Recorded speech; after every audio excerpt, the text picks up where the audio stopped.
here is Patrick Mahomes. Coincidentally, topic that well, let's talk about his toe first. Yeah. Let's talk about his toe, and then we'll get into the topic we discussed yesterday. His toe, his foot. He was in a walking boot 16 days ago. Alarmed a lot of people. Easter photo with child, mother of child, Patrick Mahomes, walking boot. And then 4 days later, out of the walking boot. He explained yesterday that he's now fully and completely out of the walking boot, and he should be good to go by the end of the offseason program. And that's fine. Look, hey, injury, surgery, rehab, recovery. The real issue is, can they avoid him having to run around as much as he did last year to avoid an injury like that from happening again? Because I get the feeling it was something chronic, not something that just kind of happened one day. Well, I don't know about that. You feel like there was something that was bothering him even before that Cleveland game where it really happened?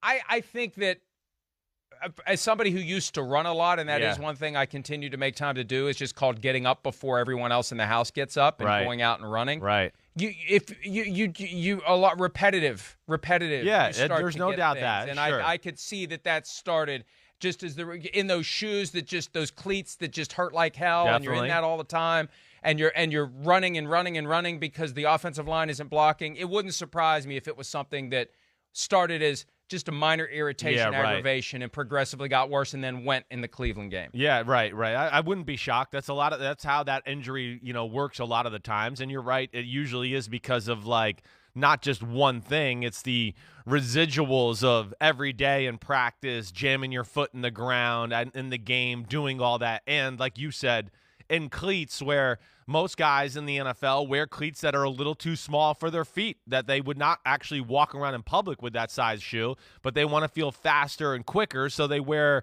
tighter cleats that jam their toes in there even more.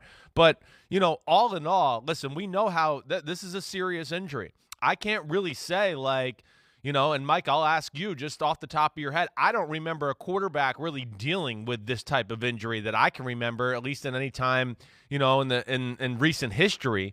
But left foot, big toe, right? The biggest thing is going to be for a guy like that, dropping back, moving around the pocket, throwing the football. I don't know if that's necessarily going to bother him a whole lot. But this is a delicate injury, and it's one you really got to take your time and be slow with and make sure it gets back to totally 100%. It's not one of those things where you go, well, hey, it's feeling pretty good. It's about 80.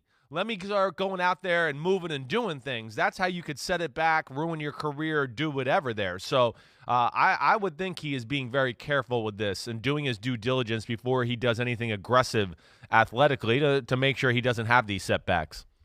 And then you got to find a way to get yourself and keep yourself in the proper cardiovascular shape so you're not behind in that regard. Yeah. Because you can't do the things that you would ordinarily get that conditioning from. You got to find other ways to get your conditioning, riding a bike, whatever the case may be, but you got to be conscious of that. Look, it clearly was a serious injury because 3 days after the Super Bowl, he had surgery. Right. They were ready to go. Right. But we got to get through this season, get through this Super Bowl, and then we're going to cut that thing apart and we're going to fix it. That's how bad it was. So, yeah, this is a big deal, and I would be concerned moving forward for a variety of reasons about the quality of the offensive line.